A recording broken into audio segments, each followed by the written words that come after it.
Sebelum kita lanjut, jangan lupa like, subscribe, dan nyalakan loncengnya agar tidak ketinggalan info terbaru lainnya terkini. Semoga bermanfaat.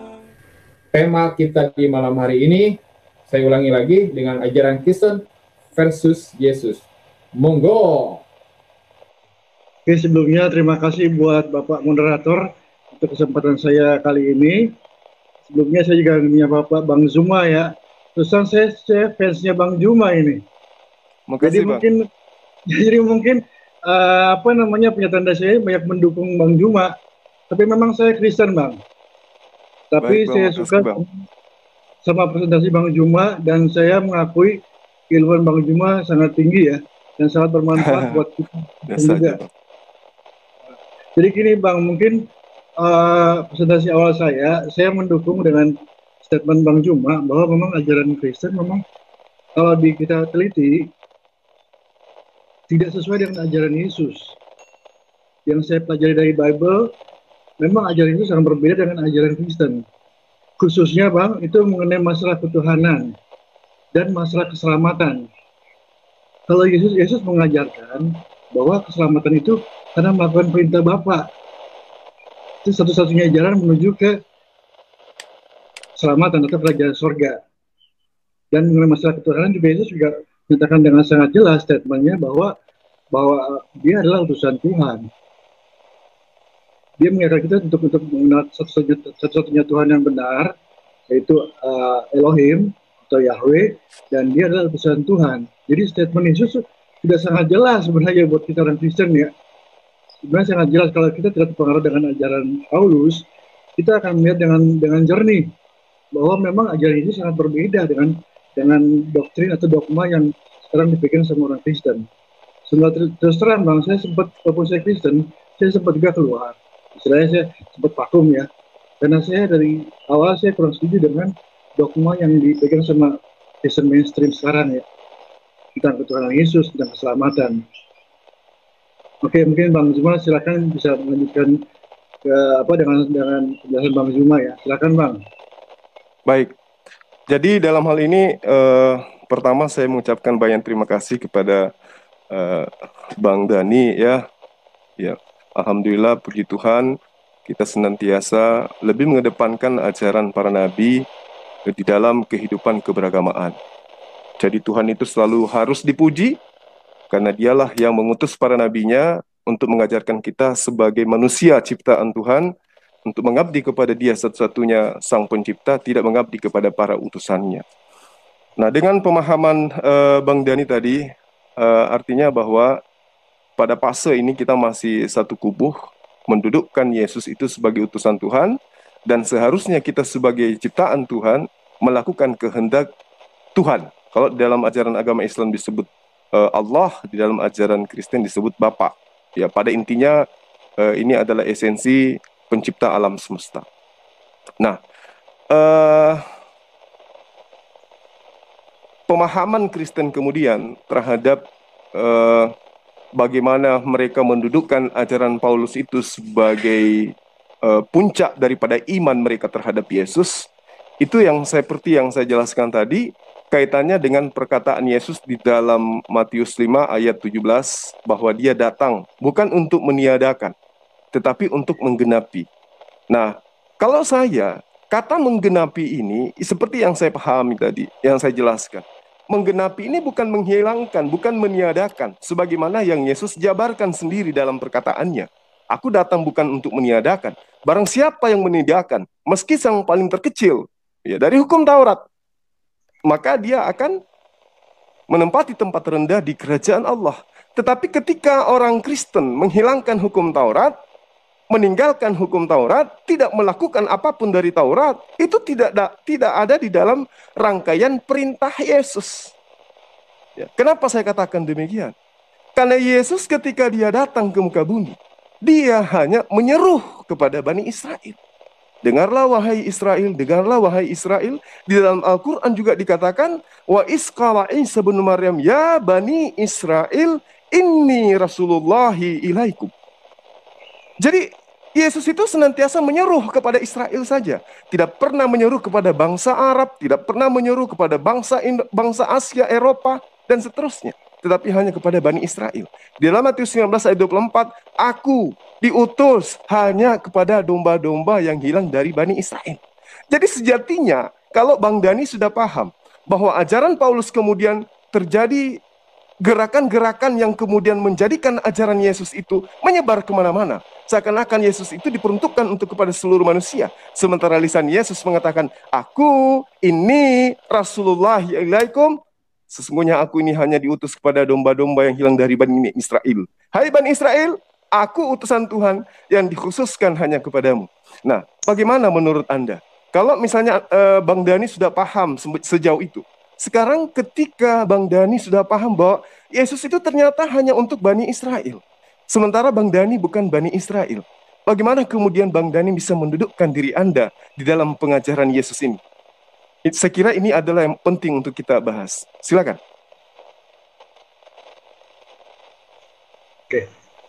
Oke, makasih Bang.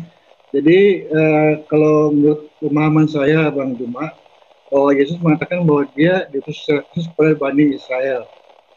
Jadi sebenarnya kalau menurut saya, memang semua nabi itu pengutusan khususnya pada suatu suku atau satu umat ya. Seperti dikata di Al-Quran juga sama, bahwa memang setiap umat pasti punya rasul. Jadi secara khusus memang Yesus diutus pada umat Israel, tapi secara umumnya kepada seluruh manusia, sama seperti nabi-nabi yang lain. Menurut pendapat saya sih seperti begitu, Bang. Cuma silakan, Bang. Oke. Sampai di sini kita masih satu kubu, Bang. Jadi nabi ketika diutus memang dikhususkan kepada kaumnya masing-masing. Tetapi pengajarannya ini nanti kemudian disempurnakan oleh khatam nabiyyin yang akan mengajarkan seluruh rangkaian yang sudah ditunjukkan oleh Allah melalui nabi-nabi sebelumnya. Maka Yesus kemudian mengatakan, masih banyak yang ingin aku ajarkan kepadamu.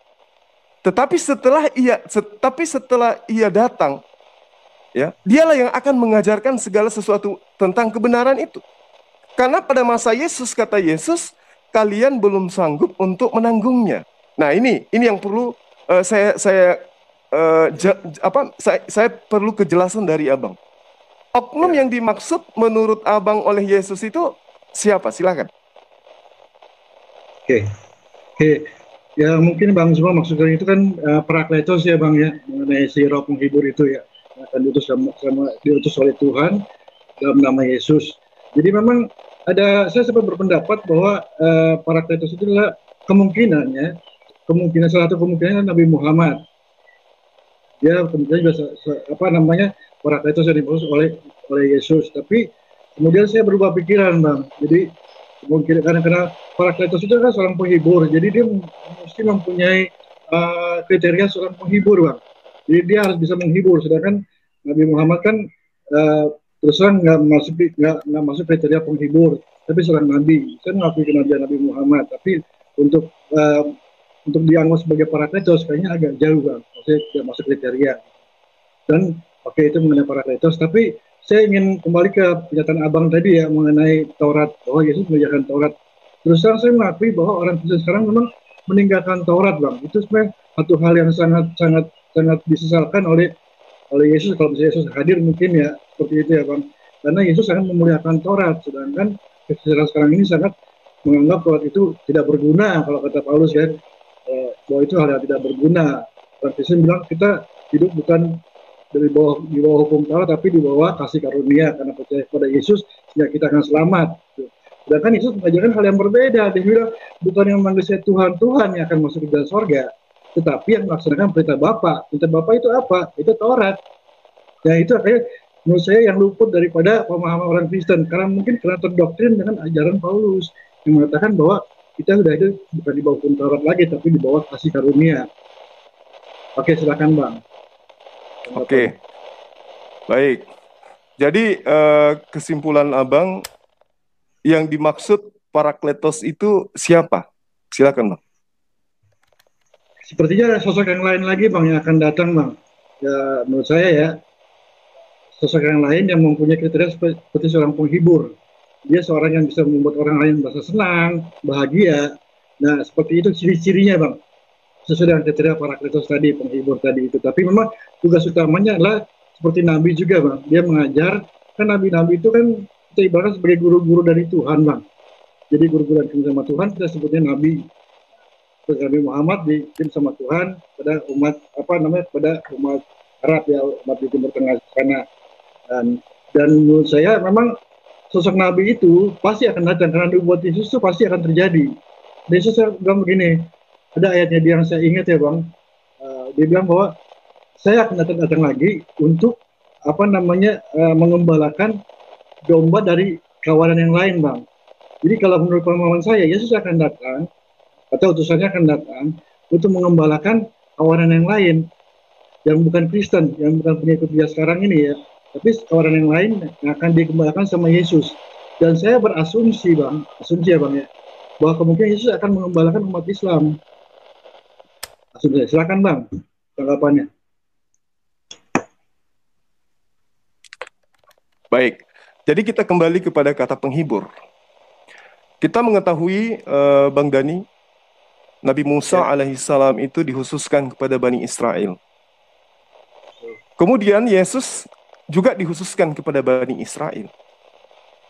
Nah, lalu adakah sosok utusan Tuhan yang dikhususkan kepada kita yang bukan Bani Israel? Rasulullah Muhammad SAW di dalam Al-Quran surah Al-Anbiya ayat 107 ya, dikatakan wa ma arsalnaka illa rahmatan lil alamin. Ya. Dan dikatakan di ayat ini kami tidak mengutus engkau Muhammad sallallahu alaihi wasallam melainkan untuk menjadi rahmat bagi seluruh alam. Jadi kalau kita panjang umur misalnya nih, ya kita berlogika, ini demi kebenaran. Kita hidup pada masa Abraham. Ternyata Abraham dikhususkan hanya keturunannya untuk dijanjikan keselamatan.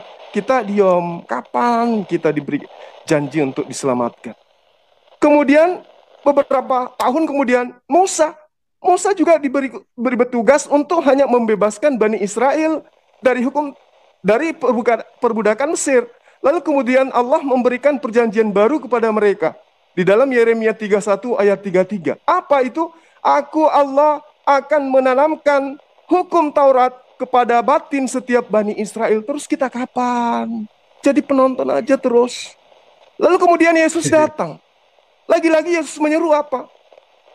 Shema Israel Adonai Eloheinu Adonai Ahad. Terus kita kapan gitu loh? Yesus lagi-lagi menyeru kepada Israel. Rasulullah Muhammad sallallahu alaihi wasallam kemudian menjawabnya, "Wa ma arsalnaka illa rahmatan lil alamin." Maka inilah yang dimaksud penghiburan itu.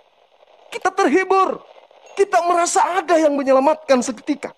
Abraham untuk kaumnya, Musa untuk kaumnya, Yesus untuk kaumnya. Rasulullah Muhammad sallallahu alaihi wasallam sungguh diutus untuk semua, ya, semua manusia.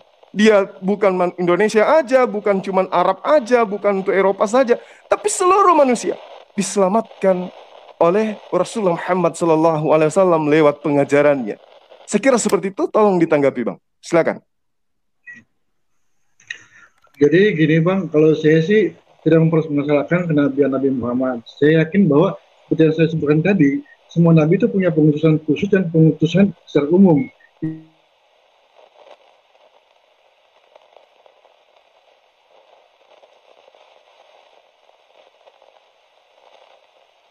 Ya, halo? Halo, jaringan saya yang gangguan atau? Halo?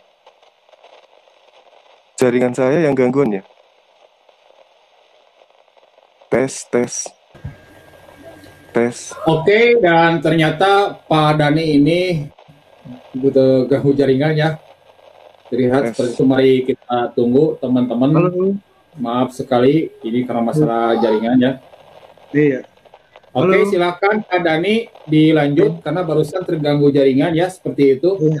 Silakan waktu berjalan Pak Dani Anda berikan sanggahannya, monggo. Ya. Saya mungkin nggak berikan sanggahan, tapi menanggapi aja mengenai Nabi Muhammad yang tadi Pak Bang Zuma bilang kan ya. Memang saya mengakui Nabi Muhammad Cuma secara khusus beliau kan diutus di Arab sana. Tapi secara umum beliau kan rahmatan lil alamin pada seluruh umat manusia. Sama seperti nabi-nabi yang lain, seperti Yesus, seperti Musa. Musa kan secara khusus diutus pada pada umat Yahudi.